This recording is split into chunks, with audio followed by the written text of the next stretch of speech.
Welcome everyone to today's episode of the Dojo Pod. It is October 7th. New all-time high in Bitcoin yesterday, which is crazy. I think Hyperliquid maybe pinged or passed $50 again, which is awesome. Shout out to everyone who's exposed to that. A few other coins I think took a bit of a run.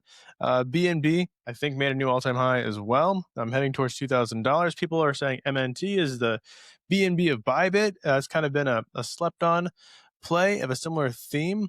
I saw, actually, I kind of want to look at it.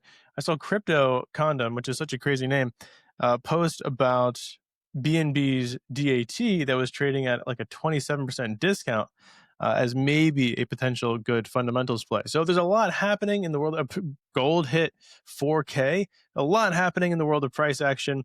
As a reminder, guys, watching this, if you want us to talk about any new protocol, look at anything in particular, you want like a bald man and a blonde man's view of a particular DeFi thing, comment below and we'll take a look at it throughout the live stream. But Mara, what do you think? Can we start with gold? Like you're a bit of a closet gold bug, and It's true.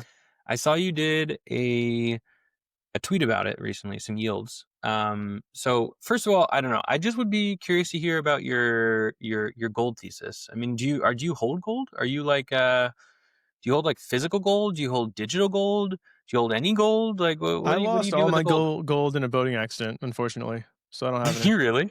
No. No, I don't hold any physical gold. I have zero physical gold. I like the idea of gold. I like gold. I like that it's the fact that it's, you could transport $100,000 of gold in a bar, like no bigger than an ice cream sandwich. It's pretty cool, right? It's a pretty cool asset class. Typically does not perform as well as stocks. Now it certainly is outperforming stocks, so it has these times, these spurts where it is certainly dramatically overperformant. It also is a great indicator for various different economic conditions. So like if gold is up while inflation is down, or while, I mean, a lot of, I don't know too much about the conditions, but effectively there are a combination of macroeconomic conditions for which gold is a good indicator of. And so anyways, it's been doing really well. I like the idea of gold. I like, holding it. It's neat. There's no Costco near me, so I can't go out and buy more physically from a Costco. So I have to buy it online. But anywho, And by buy online, do you mean like buy digital gold? Like I mean, you I know can. So I was there's thinking a about few this. options now, right? Like I do know. you think any of them are good? Like what's the the top one or two or three digital gold representations? Do you have the link to Oro, which is the new Solana gold? I probably could find it. Okay, you find that, and I'll. The other one is obviously Tether Gold, right? So Mhm. XAUT. This is a huge one. This is a really popular one. It's probably got the most liquidity out of any. I mean, Pax G, right? It's the other gold one. They also, so that's another gold derivative from Paxos, which is like the PayPal aligned one. XAUT is phenomenal. Those two are clearly very good. Oro, I think, is the name of the protocol. Maybe I have it here. I think I found their Twitter here. I can pull that up. Yeah. Paste me the Twitter in the chat. But that one is cool because it's on Solana. So you get to like have it over there. On top of that, you can redeem it for physical gold. They say like self-custodially. I don't know to what extent that's true. If it is true, that would be awesome. And yeah, it's another option. You can get yield on it with I mean, the yield isn't that great on it, but you can get yield on Meteora. Here we go, Oro Finance. Yeah. The ticker is not Oro, which is why I had such a hard time finding it first time I was looking at it. It is gold. It's capital GOLD. They have transparency page. They do have a 3 to 4%. I don't know what that's about. I don't know if it's like if they're doing lending on it or if they're borrowing USD against it and doing some sort of rehypothecation. But yeah, there you go. So you can buy gold directly, 1-to-1 with gold. Here's the current price. This is the price you get it at, which is pretty fantastic. I will say just for those who are worried about transparency, which I am always, I clicked on it and it said our first monthly transparency report will be published in October 2025, which, this is a brand new product. So like no shade to them. I did just was like, I was hoping to see something stuff there, already existing. Because like that's the problem with all these RWAs, right? Like, where is it? Who holds it? Who's got Yeah. who? Well, Who? yeah. You would hope that at least that those kind of questions are answered. But I don't see any. I mean, maybe the docs. But anyways, it is another one of these gold derivatives. It's the only one on Solana that I know of, and I saw Mert pushing it, not pushing it, but talking about it. I mean, he'll talk about any Solana protocol.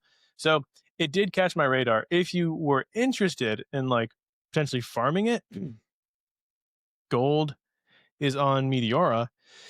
Nothing jumped out to me as particularly interesting. You can kind of see. Uh, can I just enter? No, I can't. You can see like there's no serious volume for any of these. 24-hour volume, 31,000 is the most we get there. At a 1 bit fee tier on 340K of TVL, you're not going to get any yield on that. And then there's just no significant stuff over here either. I mean, this is actually kind of crazy, right? 20 bit fee tier, 10K. I mean, well, I don't know. Gold Soul. Do you really want to be exposed to things that are that volatile? Also, you'd really only have to have like 5K of TVL max to be doing anything here. So, I mean, what's the correlation between gold and Solana? I mean, they both performed amazingly the last couple yeah, months. that's right. They're both. I mean, I'm kidding. Yeah, I'm kidding, but I like know. that is a funny thing. I also was joking with you earlier that when are we going to see ETH gold parity? That's going to be a fun one as well. Either gold Well, keeps gold on has to catch up, ripping, or yeah, or our good or friend ETH ETH does its thing maybe. and falls back down Yeah. tremendously. Interestingly, I went to the product, and if you go back to their website, and you go to product and their stake, it is not how I was expecting it worked, which was kind of what you said, where someone collateralizes the gold, borrows against it, gets a yield on it. What they say is stake your gold, commit your gold for 12-month term, lease it to institutions, trusted refiners, jewelers, bank lease the gold via our partners for productive use in their Oh, business. And then monthly yield back to you. You receive passive income every month paid in gold, deposited straight to your wallet. Um, Pretty that's interesting. terrifying. I mean, yeah, like it's cool that it's not how I was expecting it works. It Yeah. does sound a little scary. So, I mean, there's always this. I just realized is my okay. Um, yeah, there's always this idea in the background, which is every profitable like cash on cash business or asset on asset business should be tokenized, right? mhm, Like tokenize every consistent yield. mhm. I'm a firm believer in that. However, I'm also a firm believer in Lindy. So when new versions of off-chain yield come on chain, you should be incredibly hesitant. I think we saw it with real estate, right? I think real estate will one day be phenomenal on chain. I think like REITs and other ways in which you can like get index exposure to various different retail products and yield sources and money making, endeavors is going to be great in the future. But the first forays into it all failed catastrophically. Mhm. Mhm. Yep. I will say they got a good audit. Cantina, which is Oh, they the have the Cantina. That's like Spearbit. the fancy version of Spearbit, isn't it? Or no, it's the No, I it's think it's the the less yeah, the fancy lower version of version, Spearbit, right? but Still good. still very good. No, very good Same team. company. Um, yeah, interesting how there are like these demarcations in audits that show like how fancy you are. But good audit. I like that. They've one audit. I'd like to see like the reserves. It'll be interesting to see how the reserves work. I mean, I guess that they're gonna have some like external auditing partner that says we went and we poked the gold and the gold was there, and I don't know. Like it is always interesting to me when you can't prove something on chain. How do you prove that it does exist off chain? So Take a picture of it. um, No, I there we know. go. Like you do need an on-chain auditor that's like third party and trusted. I think Accountable is like a really good example of this on Noon. We've looked at Noon a few times. I don't know if I can access their site without a VPN on. Maybe I can. But who else uses Accountable? There's a few other. Yeah, I won't be able There's to a access it. few. But if you go to the transparency page, it'll show you Accountable, and basically Accountable is a unrelated. Like, oh, are you showing it? Or is that me? That's you. No, I'm That's not me. showing it. That's you. Okay. Yep. It's unrelated, totally different third party that looks at all the assets and tracks it in real time. It's not like they do an attestation weekly. It's that they're tracking all of the assets being held in real time, which I love. I think that's fantastic. I think something like that for the gold holdings. I don't know if you'd be able to track gold in real time, that all the places it's going because it's physical and actually moving around. But you could have bookkeeping that effectively does the same thing, like where it's being sent to, some attempt of confirmation that it's, things like that. So that's what I'd like to This is see, and something that's we've talked probably what we're about getting. a few times, and I don't want to get too much back up on my high horse, but I think that Get on the horse, man. we in our industry should all just push for this being the standard. Like, it should be the standard that you have Right. either verifiable on chain where people can literally go click on the wallets, see the wallets, and say, "Yep, those are where the funds are. That's where it's all being held." Or if there is some reason why it can't all be just you know individually verified, that you should have something like accountable. Or I'm sure there's other options too. Um, protocols like Stream. Unfortunately, I do like the Streamlabs, but I think that they are ones that should definitely improve their transparency, just because they've grown a lot recently. They But got you know, nearly I $500 million, and 200 million of it is not on chain. Or I mean, if it is or not not visible. Maybe it's not on visible on chain, but chain, it's just like yeah, we don't know, right? And so the risk it's on profile of it Lighter, has. it's on Hyperliquid, it's on Aster, right? It's on Yeah, places where the profile of it's changed, right? When I could go and see, and I could say, okay, this is how much TVL they have, this is where it all is, this is what they're doing. It kind of allowed me to have the choice of saying, I like this, I don't like this, I understand what's going on. Now, when more than half of it's not there, I can't make my own assessment, right? And that's kind of similar for the other one. What's it called on Avalanche, Avante? Like, I know we've talked about them a few times. I don't want to Yeah, I know beat a dead horse, but we've talked so much about that one, but but yeah, but like I think that there should be this kind of social pressure from the crypto Twitter community as a whole to push these protocols to be as transparent as they possibly can. It should just be the standard, and if you don't fall within that standard, then you should be bullied a little bit. That's my opinion on it. I think yeah. that 2025, everything needs to be clear and out in the open. And they have this, when they had this and this matched the total was very great. Like, I was like, oh sweet, we Well, know I where don't think it everything ever is, we matched know the what it's total. all doing. It was close to it was like 90% or something very similar to 90%. the Okay. total. Yep. Now it's like half or less than half. Now I talked to Xerox Law. He's like, yeah, we're on Lighter, we're on maybe a couple other perp dexes, aggressively farming those, because right now funding rate arbitrage is a phenomenal game, and you can do it with millions of dollars of size, and get somewhere between 20%, 25% APR pretty consistently. So I get why they're doing that, especially if they have the expertise and the technology to do it. And it is hard to track. But what that means, what that tells me is, if you're going to raise $1 trillion or raise at $1 trillion valuation, which it seems like Stream is heading towards, then I would just want to see a better transparency page, right? Make a Mhm. dashboard. Tell me where the other funds are that I can't see on chain. Yeah, and tell me what the leverage you guys are using is. Like, you know what I mean? Like, the beauty of it for some of these other protocols, you can see, okay, here's a hyperliquid position. This is what Right. they're doing.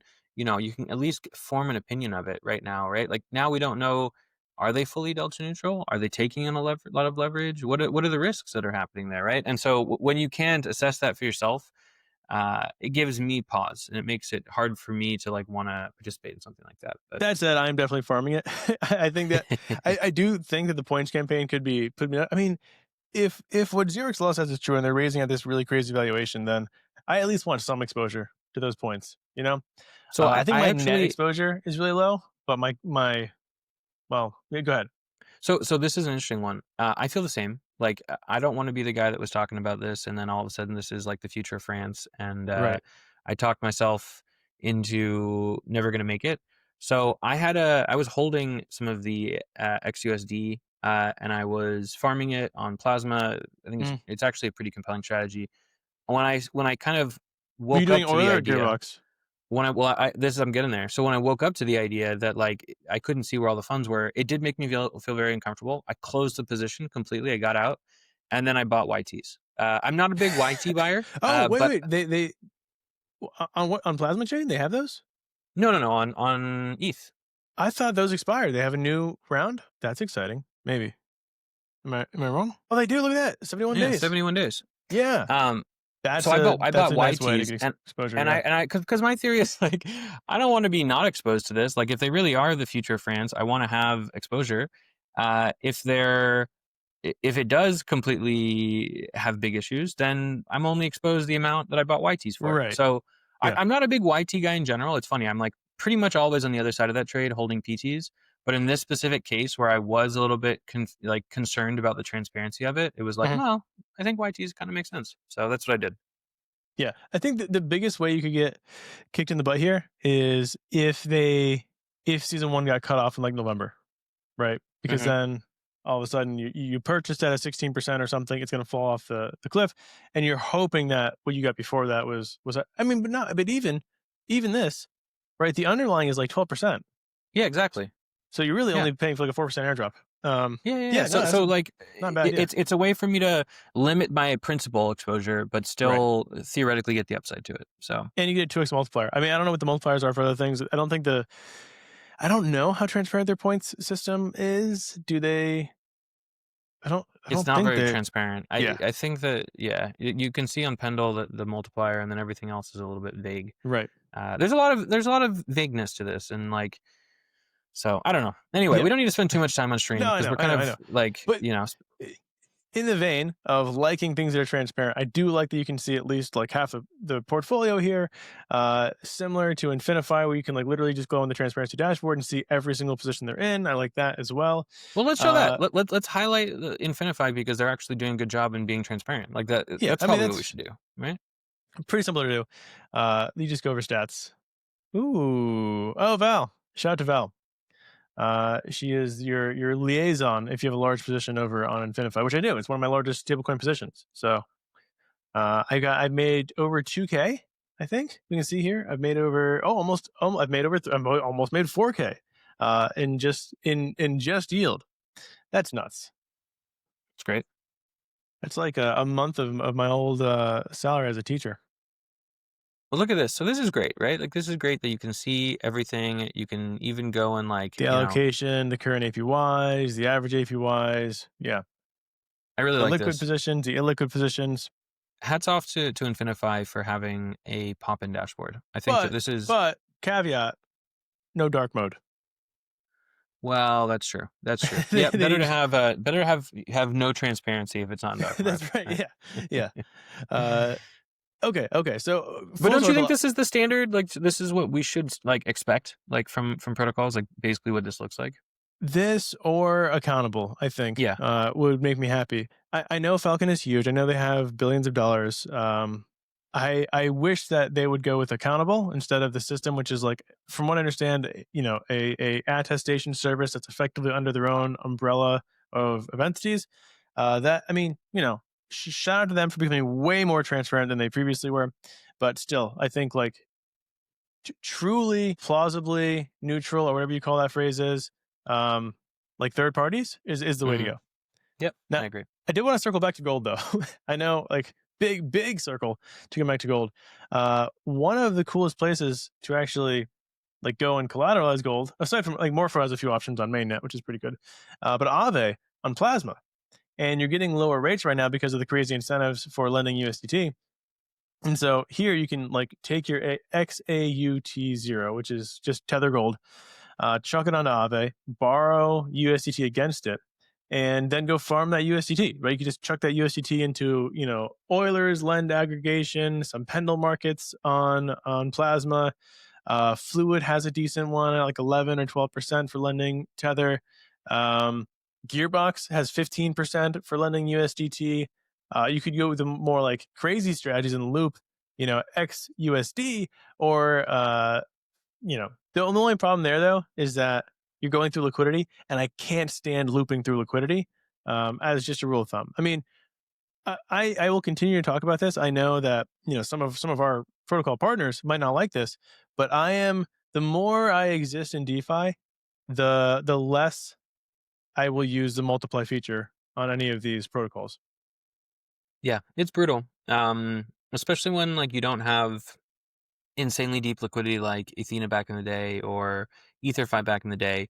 Current levels of those liquidity is bad. It used to be really strong. Now it's Right. pretty bad.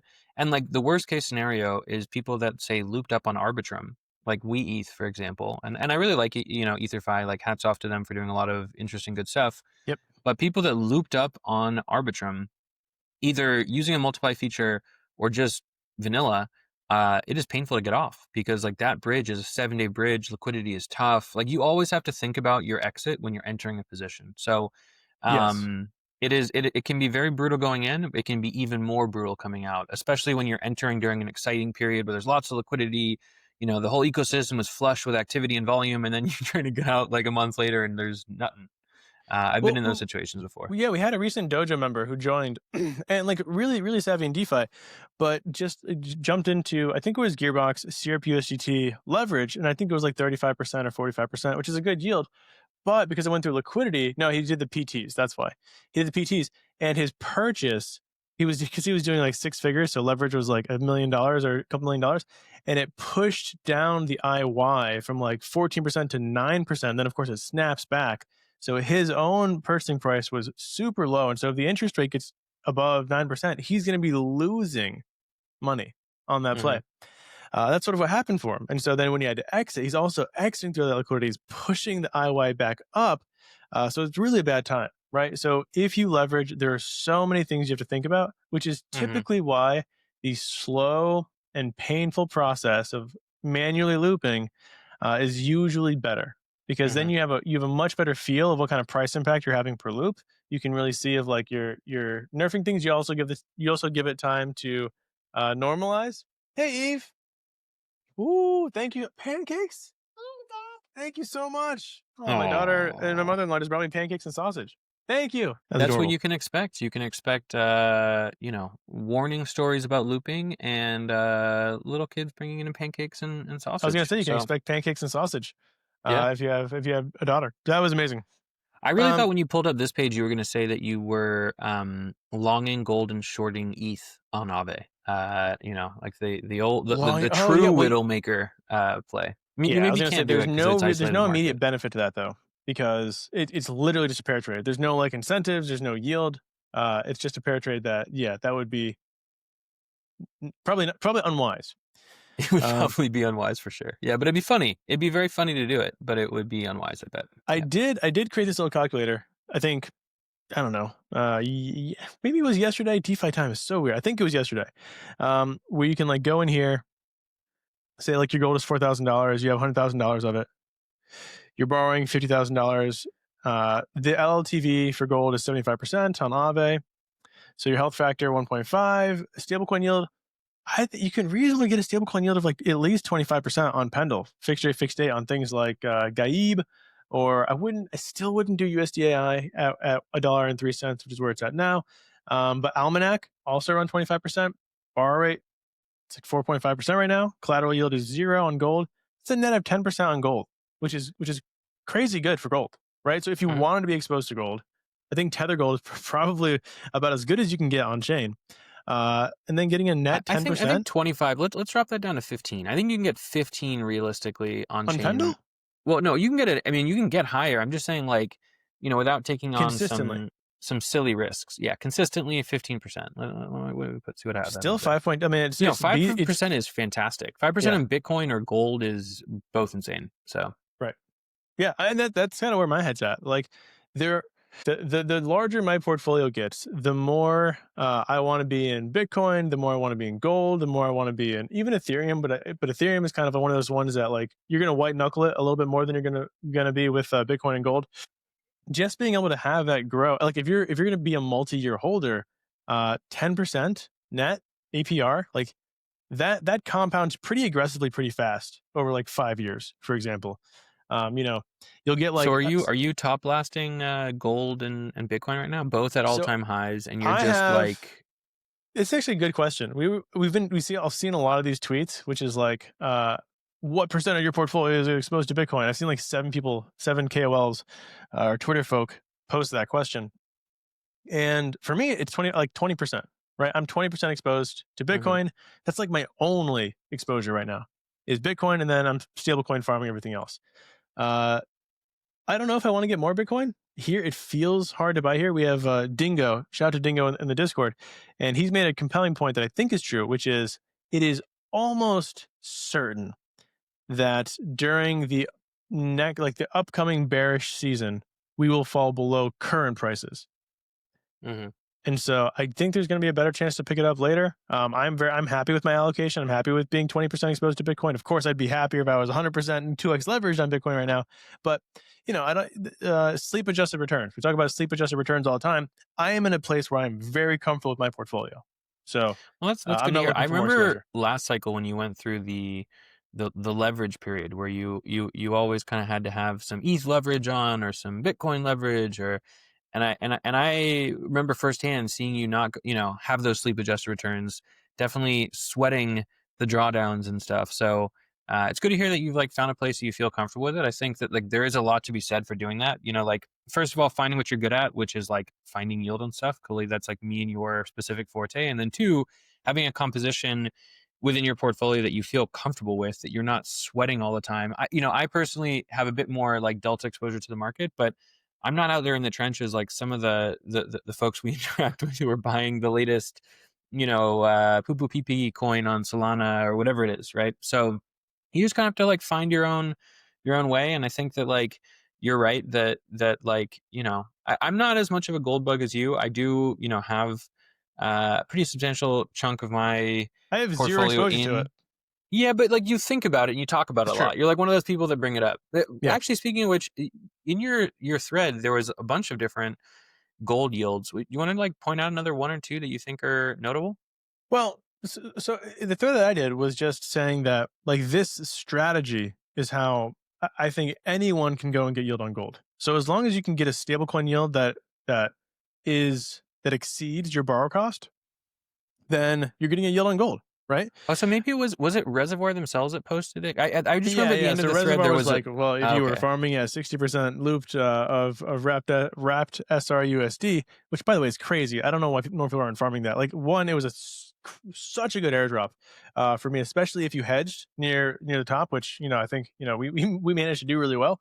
It was such a big airdrop that I think was way underfarmed, and they're in season 2 now. I think season 2 is also going to be good. So I think Reservoir is still slept on. I think some of their loops are crazy. Actually, we should check out iPour because Yeah, let's go look at IPOR.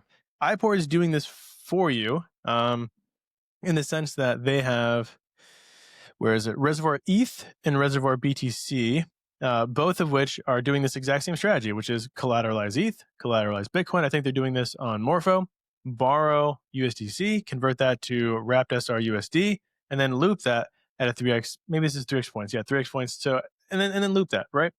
And so they're getting a net of 13% on ETH, which is a really good ETH yield. They're getting a net of 12% on Bitcoin, which is a really good Bitcoin yield. The fees, last I checked, I haven't checked it recently, were like very, very reasonable.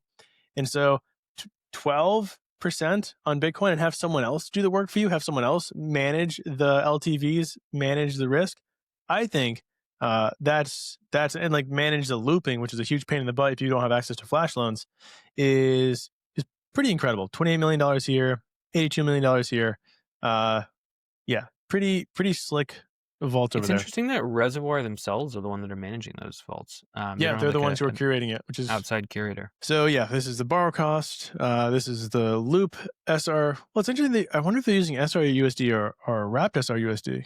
I mean, if they're going to take on the risk of redemption there and not put that on you and then just hold it, I guess that's even better because now you're not being exposed to the cost to loop and unloop SRUSD, which does have, I think, like a 10 bip redemption fee. I forget exactly what it is. Wrapped SRUSD is the one that doesn't have the redemption fee. That's because it's a ERC 4626. SRUSD was a previous existing like vault that had to have redemption fee to for various reasons. So, anyways, The only nothing. thing I don't like about I really like iPour. I think they're doing a lot of interesting stuff with looping and like actually like creative different vaults and stuff. The thing that kind of I don't love is if you go back to the other page, they show the Just TVL like pancake the for Phil Club, full notional amount of like so like on that vault they're like saying $82 million of TVM, which I know that like which is yeah, it's the exposure to assets. It's not necessarily the net TVL. yeah, well, it feels like the standard in our industry, for better or worse, is TVL, right? And when you say like when you put a number on the screen, and I know that they have this marked as something else, but like when I read it, like my mind just goes to one place, and I do think it's slightly tricky. So I would just say if iPours listen to this, I would just show the real number, and like I think that you guys are building some impressive vaults. The tech is good. clearly there's a lot of adoption in terms of projects that want it, but like when I see that and I'm like, oh, $80 million in this vault, and then I like go and look at the total TVL of IPOR and it's like a lot less than that, I'm like, that seems a little Well, fishy. So I think if they, yeah, yeah. I mean, AUM is probably the more accurate phrase here that most people could identify with. People understand AUM as the gross total assets, right? Not net. And then TVL is mhm, typically net. And so TVM seems to be a mixture of these two things where they're showing the gross uh, rather than the TVL, but then naming mhm, it something that no one really is really familiar with that looks more like TVL. So mhm. I take that point and I think it's valid. Speaking of data nerding, 28%. Look at that. How much? 25 million? Wow. That's pretty speaking good. of data nerding that has been going on, You watching the, the the fight between DeFi Llama and Dune? well, I wasn't gonna say the fight between them and Dune. I was gonna say the fight between them and Aster. So like there was a big drama where Aster, this like Binance adjacent perp dex on BSC, which came out with a huge bang. What was that, like a week or two ago? My DeFi brain also doesn't do time super well. Anyway, they were showing, I think it was like $100 billion of volume a day or something insane, whereas Hyperliquid only had $10 billion of volume a day. And basically, what happened was DeFi Llama was like, "Nah, this is not right. Like, we know that these volume numbers are, being kind of, I'm not sure what the right way of putting it is, like Wash trading. wash traded or something funny is going on." And so they basically, I think if you go to DeFi Llama, I think that Aster volumes are just like not listed anymore. So that was Yep. pretty controversial. Um, but yeah, interesting to see, what all is going on here. It is also like crazy to think if there are literally $100 billion of wash trading volume happening a day and you're just using this as a regular user, like, are you going to earn anywhere even close to enough points or whatever that are going to like make this into an interesting airdrop? Who knows? Who knows how they like end up doing their math at the end of the day in terms of like airdrop calculations, but it Right. Even has if the airdrop pushed is me. big, it's Yeah, so diluted if it's relative to volume that all of the wash traders are the ones that are going to be eating your lunch here. exactly right. And so it's pushed me to like start looking at some of these other tokenless perp platforms. I think Lighter is a pretty interesting Versus one. a I platform think that gives you a kitty cat there we go. worth There we fifty go. thousand dollars for clicking a button. I did mine sold, and so I am so sad. I was thinking about picking one back up. This one is that mine? No, it's close to mine though. Mine will go. What do you like on here? Obviously all the cool kids on crypto Twitter have one of these. Um, I know. Let me see. Is mine for sale? My old one. Let's see. Top offer. No, no, they bought it and they haven't listed it yet. Good for them. I hope they have conviction. I hope they hold it forever. I don't know. I like the wizard ones. Just because I have a big beard. But I have no mhm, idea what the use case of these things is going to be. I don't know. I imagine because it's hyper liquid and Jeff just does virtually everything.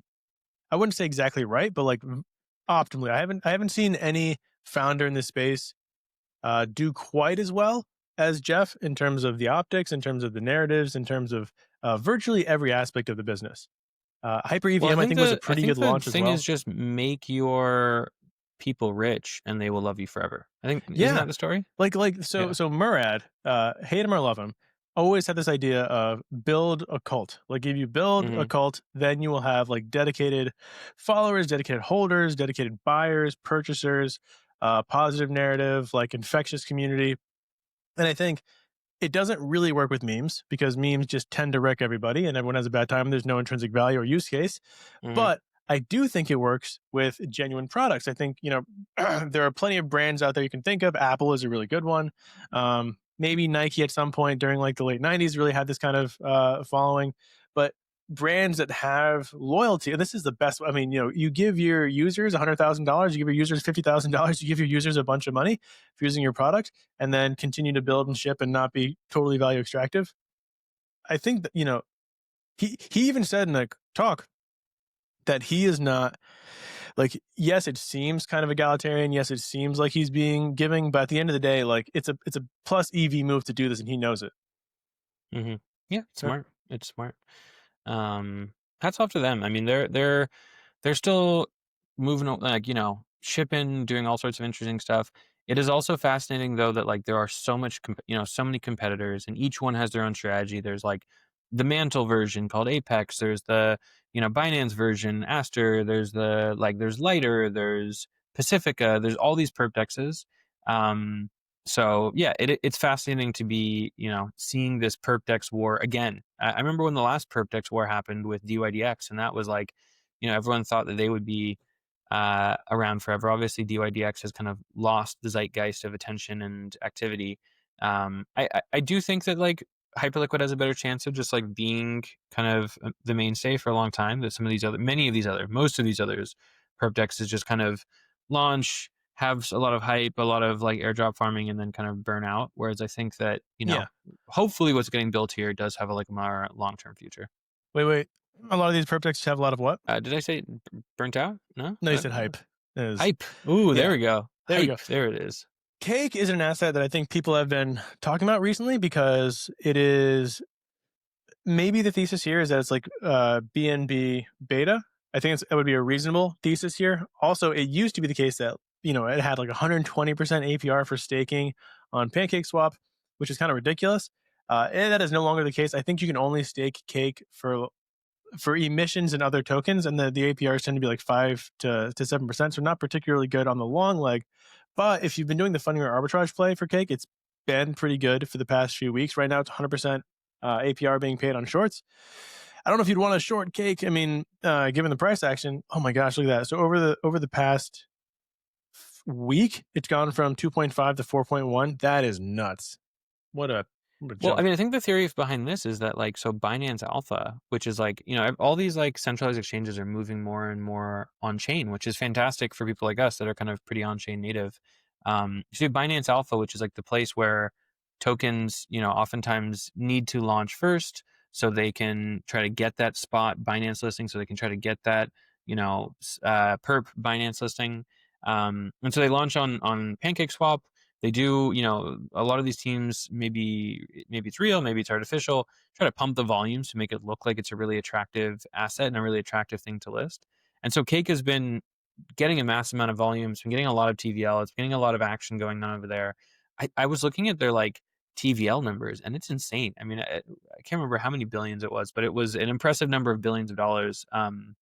So it just feels like this is one of the on-chain expressions of Binance, and it's definitely within like, it's kind of like one of CZ's children that he like opens up his cape and then they run out and they're like, hey, we're here.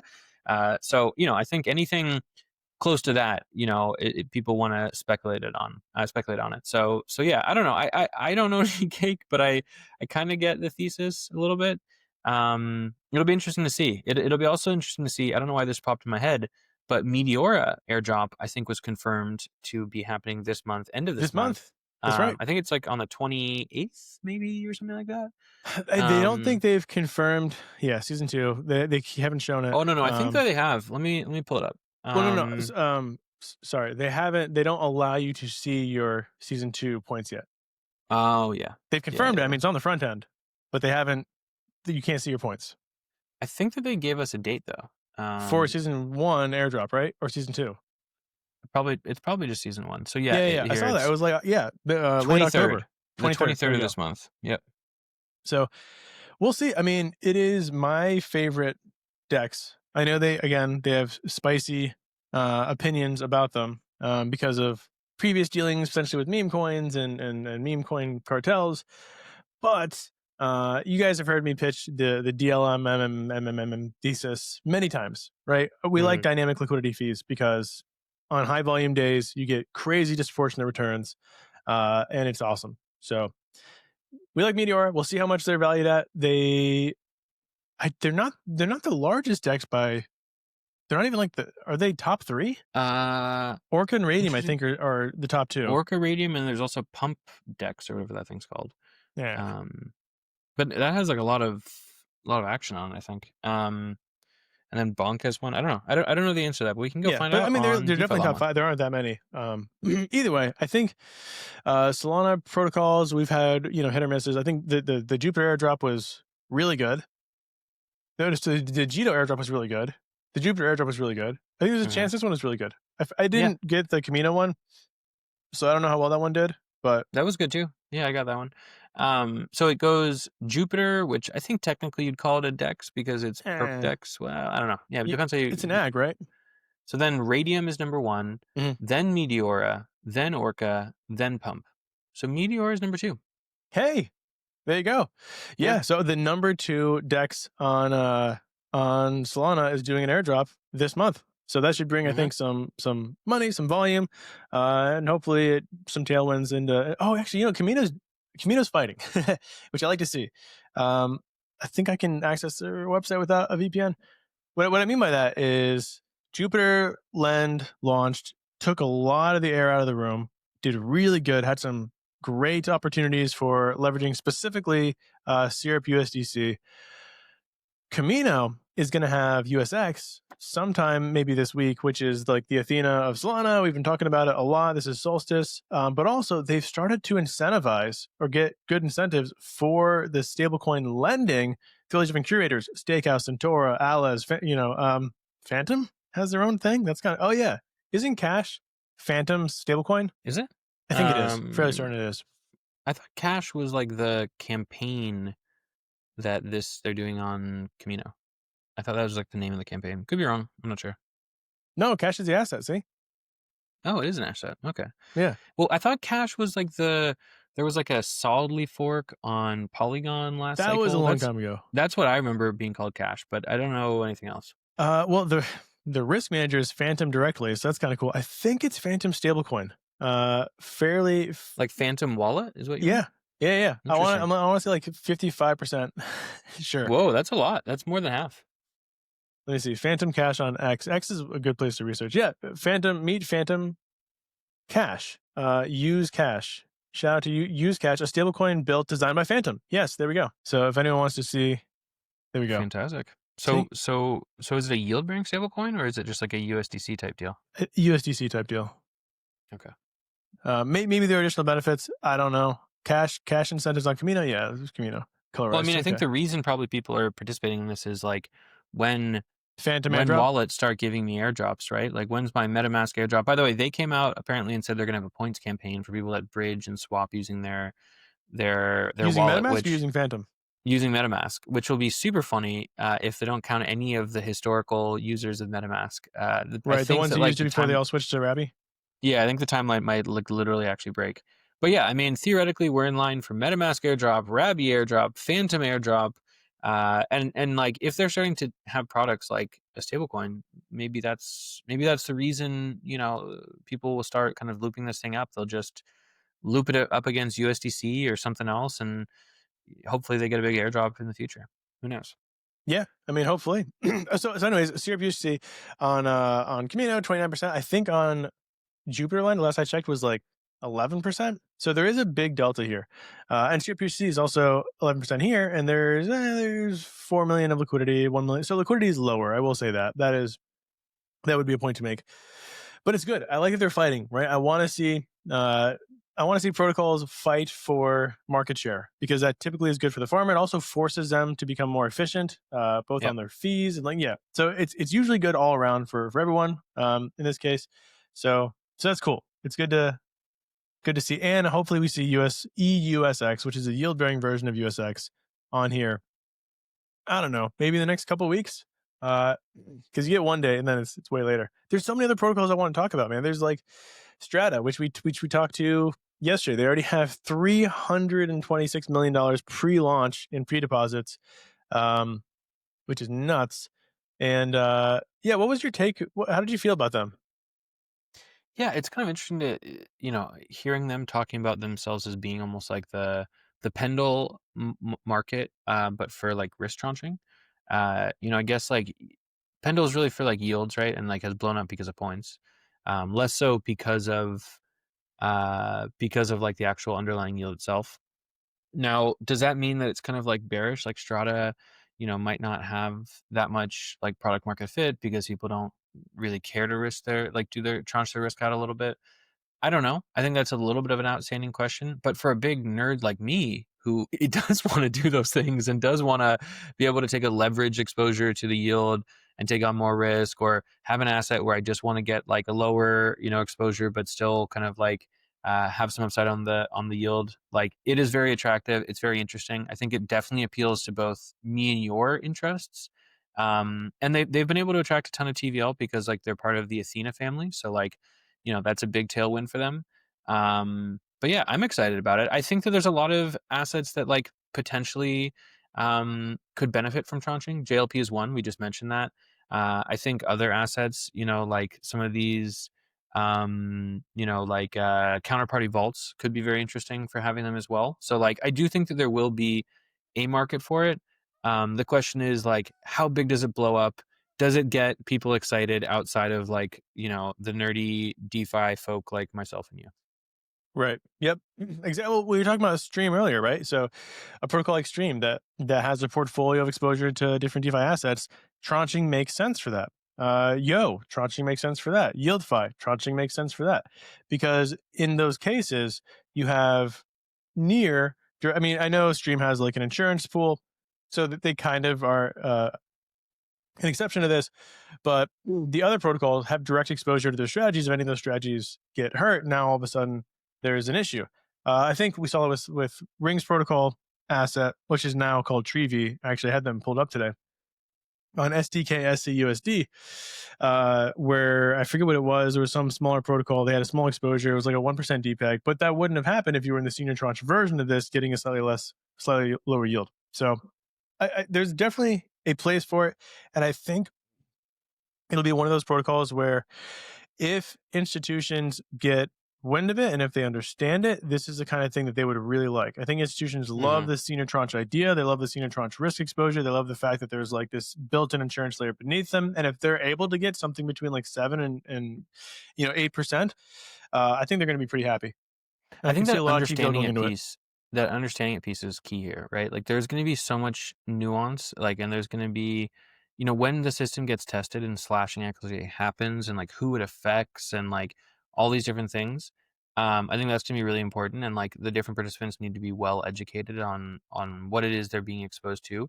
It's kind of similar to like there's the stablecoin protocol cap where like you can have these like loans, they're like very cheap loans and like, people, there's this like slashing risk that also can like happen as well. And I'm not sure if people who are participating in those things fully understand like all the nuance to it. And so I hope this takes off. I think that DeFi needs more tranching. DeFi needs people to, the people that do care and think about a lot of risk to do efficient pricing on it. I think that's like kind of hopefully one of the next big unlocks in DeFi because right now, as we just talked about with like transparency dashboards in the beginning of this call, it still does feel like a bit like the Wild West. There's just people out there doing stuff, trying stuff, and God bless them for doing that. But it is sometimes very scary once you start pulling back the layers of the onion and seeing what's in the middle of it. So The easier and better, I don't know, both of those. The more easy it is, and the more capable institutions are of underwriting risk, I think mm-hmm, that we're going to see a dramatic increase in capital. 100%. Yeah, I definitely agree with that.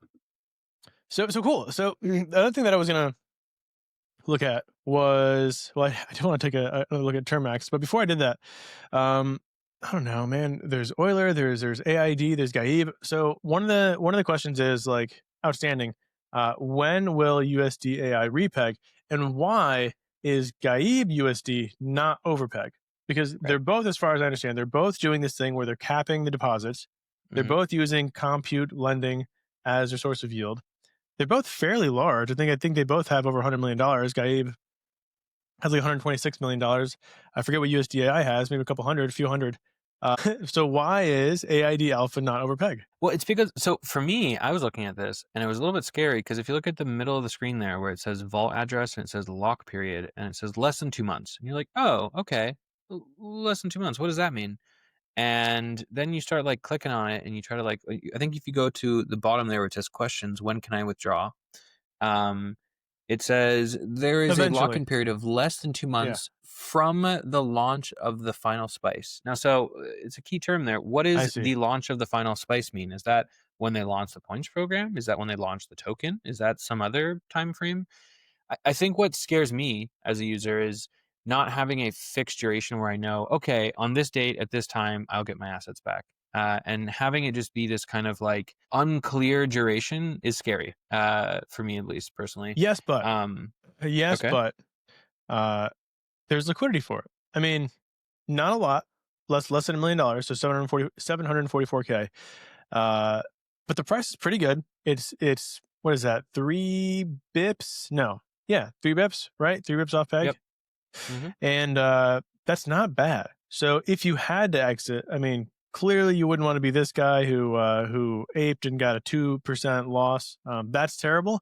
But I think you could probably exit with 50K worth of this and not take a big Yeah, loss. unless they extend it, like everyone thought it was 2 months, and it turns out it's 2 months from then the And then launch everyone in tries to three exit at the same months, and then time. We everyone get a tries to exit. DPEG, right? Yeah, and all the liquidity dries up, and so like that's if the door has the potential of getting smaller and smaller and smaller, it's scary, right? If like Right. what the door looks like and when you're going to be able to walk through it, it's much more comfortable, at least for me, as a depositor. And I So your think argument is that because Gaib, you cannot withdraw from, and can you withdraw from USDAI? that's a great question. No one's even doing it. No one would even Yeah, why would think you? in their Right? wildest dream to ever do it. Yeah, because you'd lose 3%. Right. You just like If you instantly redeem like your erase USDAI money. for 1-to-1 Yeah. for USDC, for example, you just lost 3% because it's over peg. Yeah. So I mean, But it good. did go down. It crashed. I mean, it was like what, up to like 6% over peg, and Yep, now here it is. So we got it. It went up to 6%, just like you said. Boom. Crashed down to 2.6% when they announced, the redemption mitigation weird Euler mechanism thing. And everyone was like, "Oh no, it's going to go down." And then it popped back up after people understood that it wasn't exactly what they were doing. And then it went back down. So what is this this thing that is happened that scared everyone? I like.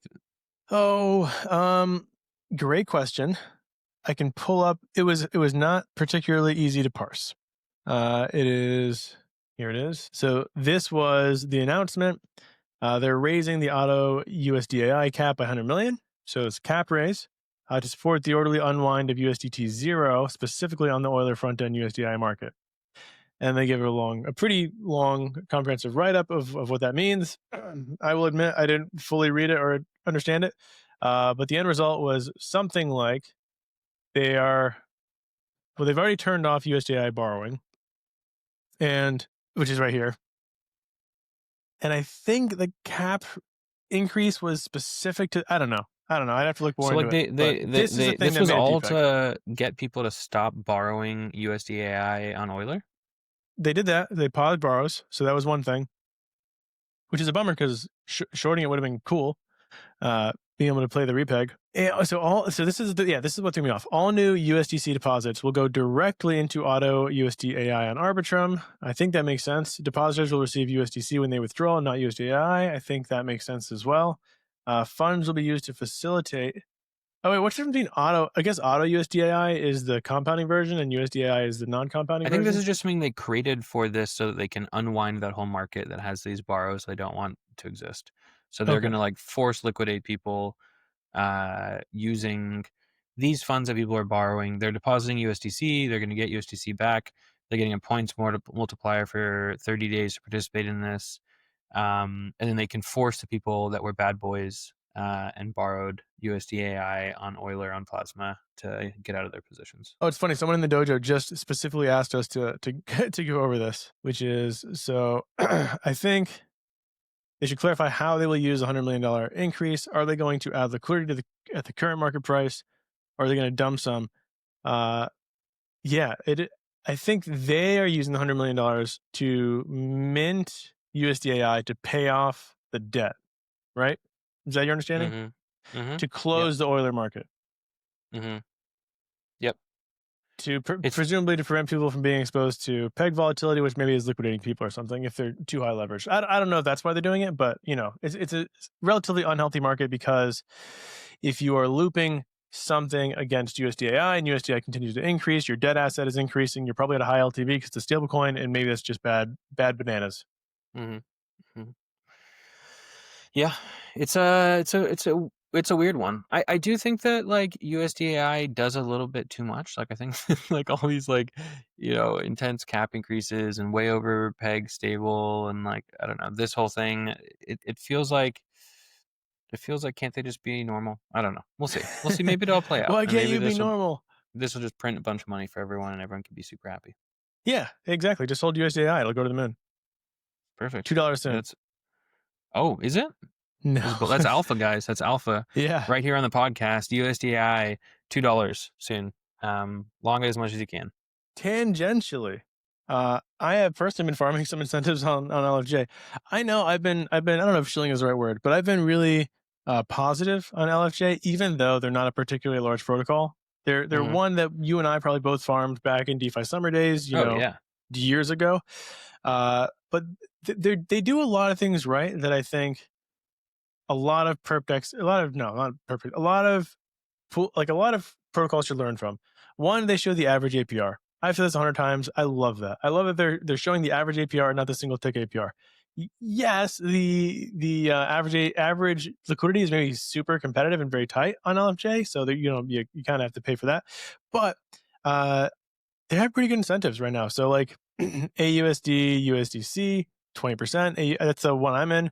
AUSD, USDT, 27%.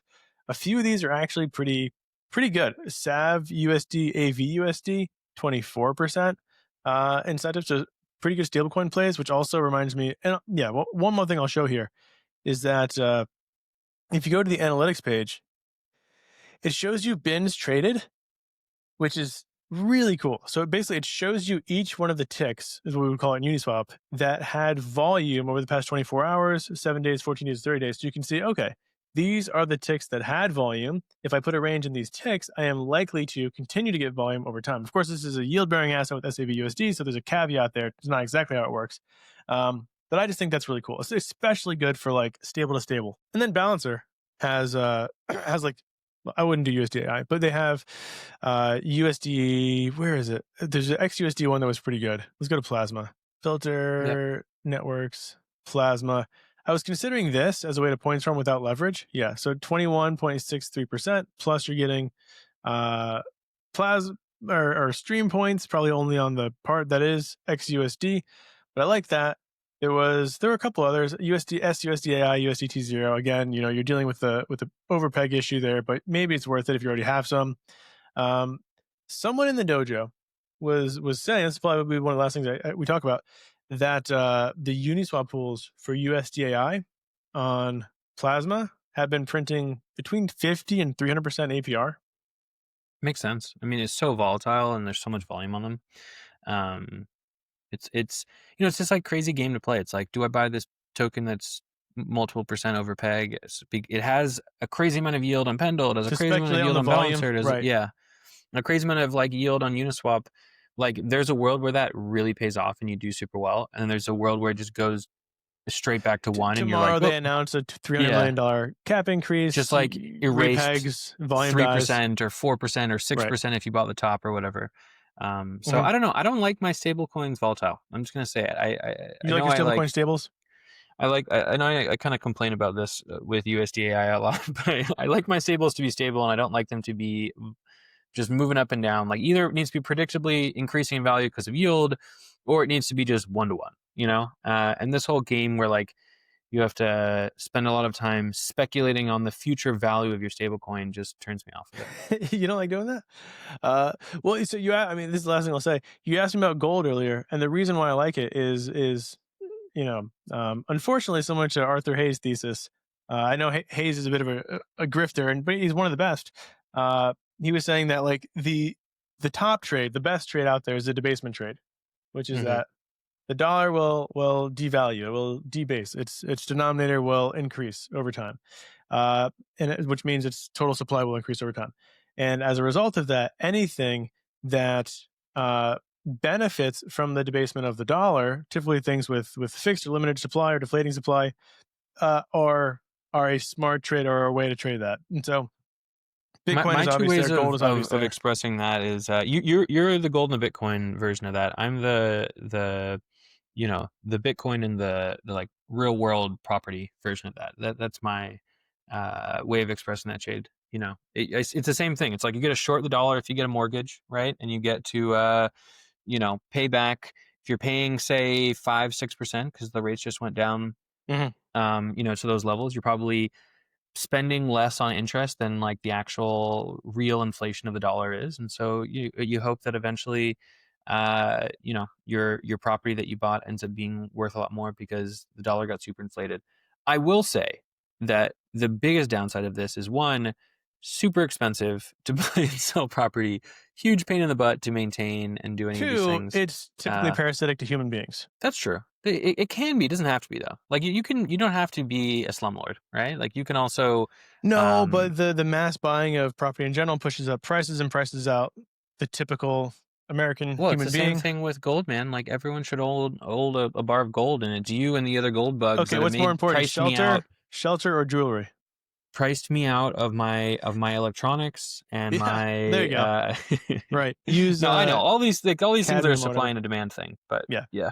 No, Um, well, yeah, I mean I could go off on this, but I think the obsession with EV over ethics is one of the issues we have in the modern world that maybe didn't always exist, but maybe it did. Uh, and so it's like, regardless of how it impacts human livelihood, what would be the maximally profitable thing to do? I think most companies are so large now that that's the thesis they're operating under, which is sure. human flourishing aside, how can we maximize profit purely through like mathematical lens? Like, what is positive EV? And I get it. I worked in companies before where we had a scorecard, and the scorecard had to go up year over year. Uh, Somehow, you had to figure out a way to make the numbers go up. That was your job. Period. And so I don't blame Well, anyone. I don't think it's like necessarily malice, but I don't think the systems are. Anywho, thank you all for watching. Go buy some gold. No, I don't know. Do whatever you want. Go get some yield. Definitely do that, and have a wonderful rest of your day.